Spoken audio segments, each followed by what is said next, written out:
On va parler maintenant de l'équivalent de la droite tangente. Pour une fonction de plusieurs variables, c'est le plan tangent.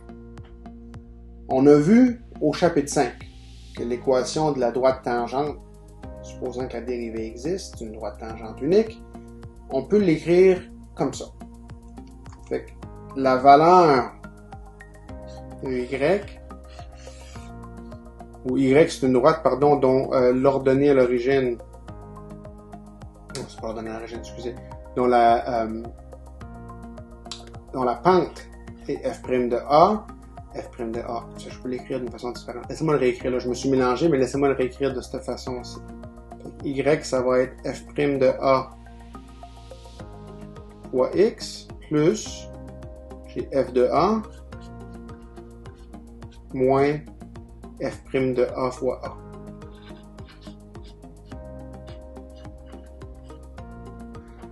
Ça, c'est la pente. Puis ça, c'est l'ordonnée à l'origine, le B. Mais on ne l'écrit pas de même, on l'écrit de la façon qui est donnée ici.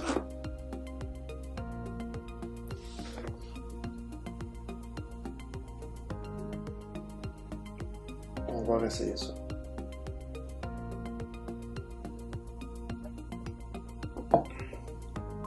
Au chapitre 5, on a vu comment trouver l'équation de la droite tangente à une courbe à un point particulier, le point x est égal à a, en supposant que la dérivée existe. Si la dérivée existe, l'équation de la droite tangente, c'est tout simplement celle-ci.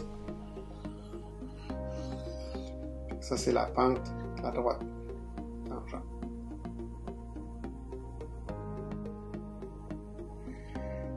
Quand on travaille avec des fonctions à plus qu'une variable, des fonctions à deux variables ici, on a un problème parce que la droite tangente, elle n'est plus unique.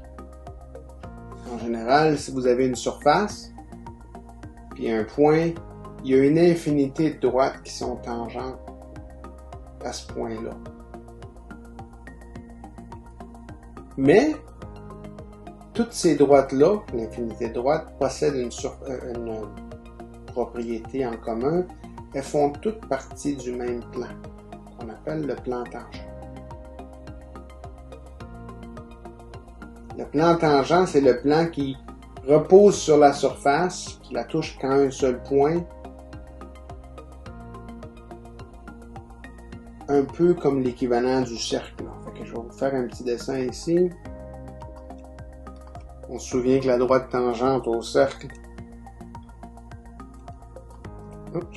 excusez-moi, la droite tangente au cercle,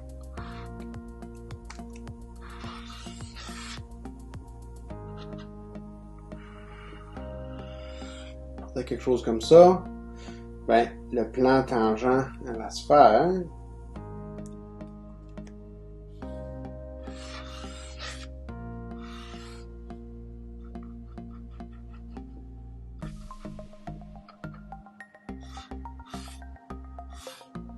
ça ressemble à ça.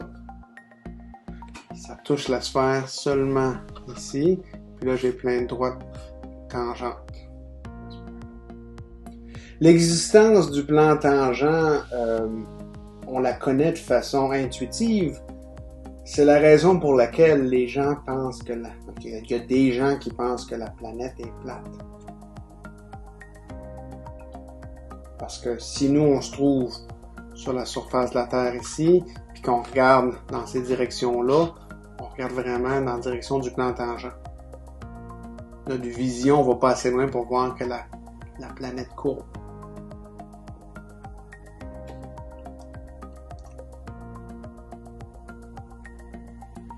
Si le plan tangent existe, puis que les dérivées partielles sont définies, c'est-à-dire qu'on n'est pas en train de pointer dans une direction parallèle à l'axe des Z, on va dire que la surface est différenciable ou dérivable. C'est le même principe que pour une fonction d'une variable, mais j'ai juste les deux variables. C'est quelque chose qui ressemble à ça.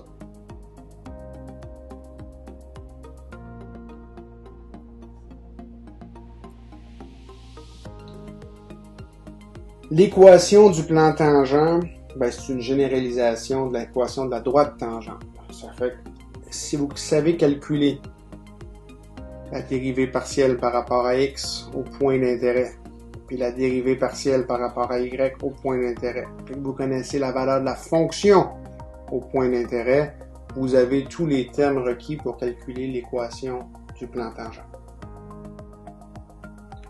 Ce truc-ci va être une constante. Ça, c'est une constante, mais si j'ai un terme x moins a, ça, c'est une constante, puis j'ai un terme y moins b. Quand je écris a et b ici, c'est parce que j'ai remplacé mes chiffres. Ça aussi, ce sont des constantes. Ça. Le x moins a n'est pas constant, puis le y moins b ne l'est pas. Fait qu'on va essayer de déterminer l'équation du plan tangent à plusieurs surfaces. Je vais seulement vous en mentionner 2 des 4 surfaces, pour vous ferez le restant par vous-même. On va commencer avec l'équation du plan tangent à la surface. Z est égal à moins 1 plus x au carré plus y au carré au point 1/2, moins 1/2, moins 1/2. Alors, on devrait commencer par vérifier que le point moins 1/2, excusez, 1/2, moins 1/2, moins 1/2 est bien sur la surface. Vous remplacez x par 1/2, y par moins 1/2, puis vous devez vérifier que la somme des termes ici, c'est bien moins 1/2. Nice. Ça ne devrait pas vous surprendre. 1/2 au carré, c'est un quart. Moins 1/2 au carré, c'est aussi un quart. Puis là, j'ai moins 1 plus un quart, ben, ça me fait moins 1/2. Ce point-là est bien sur la surface. Puis on va en faire une autre. J'imagine qu'on va peut-être essayer de voir ce qui se passe avec l'exemple numéro 2.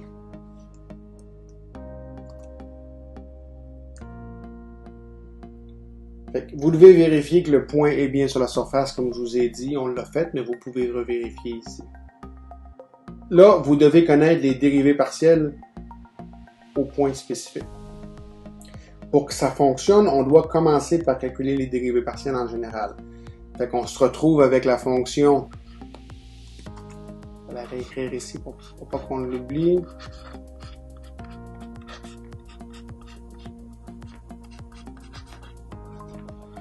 Pour la dérivée partielle par rapport à x, on traite tout ce qui n'est pas un x comme si c'était une constante. C'est-à-dire que le moins 1, c'est une constante, puis le y au carré, c'est une constante par rapport à x.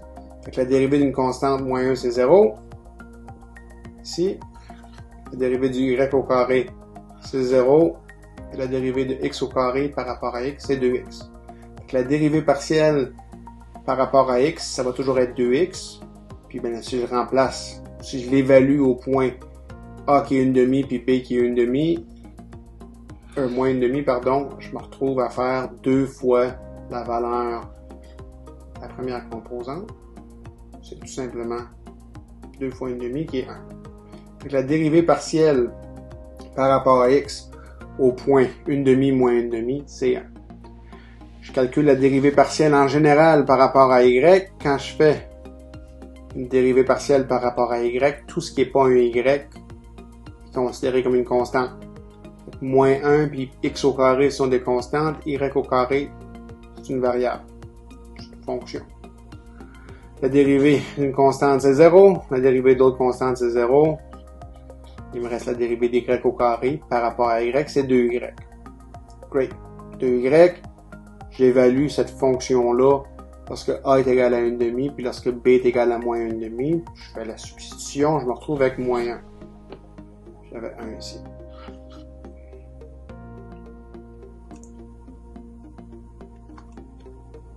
Dans l'équation du plan tangent, le 1 qui est ici va venir là, va venir là.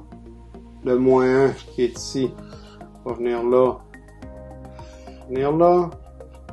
La valeur de la fonction, ben c'est le point. La hauteur du point. Viens ici, viens là. Il me reste à multiplier le coefficient donné par la dérivée partielle par rapport à x par x moins a, x moins 1/2. Donc là, ça c'est 1/2 qui vient ici. Puis, dans l'autre cas, je je multiplie la dérivée partielle par rapport à y par y moins b. B, c'est moins 1/2, ça fait que ça me fait y moins 1/2 qui est y plus 1/2.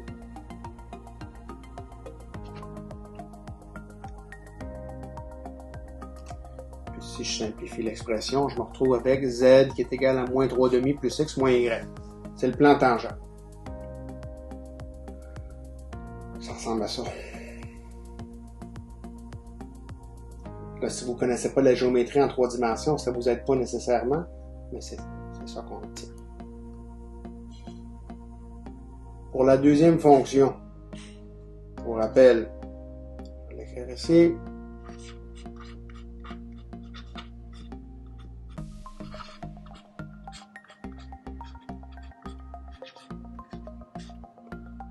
C'est ça la fonction. Vous devez commencer par vérifier que le point 1, 0, 1 sur E est bien sur la surface.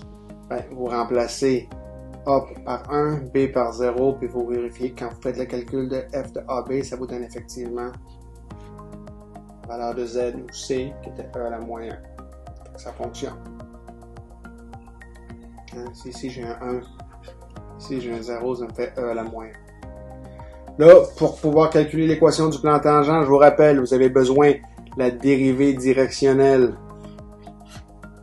en AB par rapport à X, la dérivée partielle, excusez, par rapport à X, la dérivée partielle par rapport à Y en AB, puis vous allez avoir besoin éventuellement de la valeur de la fonction. Ça, on sait déjà c'est quoi. C'est la hauteur du point. Ici, en partant, ça va venir. Le terme avec les X, ça va être X moins A. Mais A est ici, fantastique. Puis Y moins B, B est ici. Donc, tout ce qui manque à calculer, c'est la dérivée partielle par rapport à X en 1, 0, puis la dérivée partielle par rapport à Y en 1, 0. Allons-y, faisons le calcul. On traite. On fait la dérivée partielle par rapport à X. Tout ce qui n'est pas un X comme étant une constante.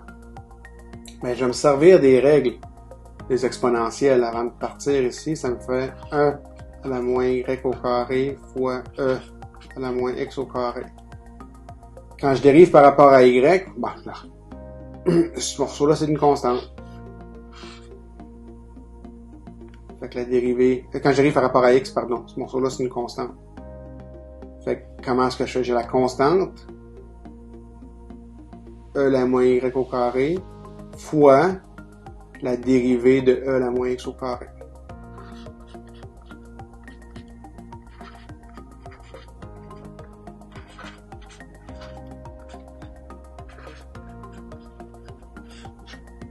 Je fais pas la dérivée d'un produit, je ne me sers pas de la règle d'un produit, c'est une constante, là, ça c'est pas une variable.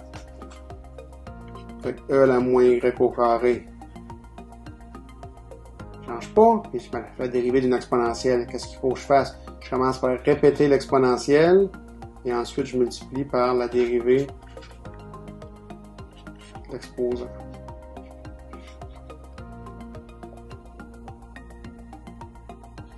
Je me sauve un peu de travail, je vais réécrire à l'aide des propriétés des exponentielles le terme qui est ici. Ça va être e à la moins x au carré plus y au carré fois la dérivée de moins x au carré. Ben c'est facile, c'est moins 2x. On sait comment la calculer seulement. C'est effectivement ce qu'on avait ici. Moins 2x e à la moins x au carré plus y au carré. Je vous laisse le soin de vérifier que la dérivée partielle par rapport à y, c'est ça. Il y a plusieurs façons de vous y rendre. Ouais, une façon, je vous en ai montré une, puis j'en ai écrit une autre. J'en ai montré une, je n'ai pas écrit l'autre, mais vous pourriez vous servir d'autres méthodes au besoin. Maintenant, c'est pas la dérivée partielle générale qui nous intéresse, c'est la dérivée partielle évaluée au point AB, fait qu'on remplace x par 1 puis y par 0. Puis si vous faites le calcul, vous allez vous retrouver avec moins 2 e à la moins 1 pour la dérivée partielle par rapport à x. vous allez vous retrouver avec 0 pour la dérivée partielle par rapport à y.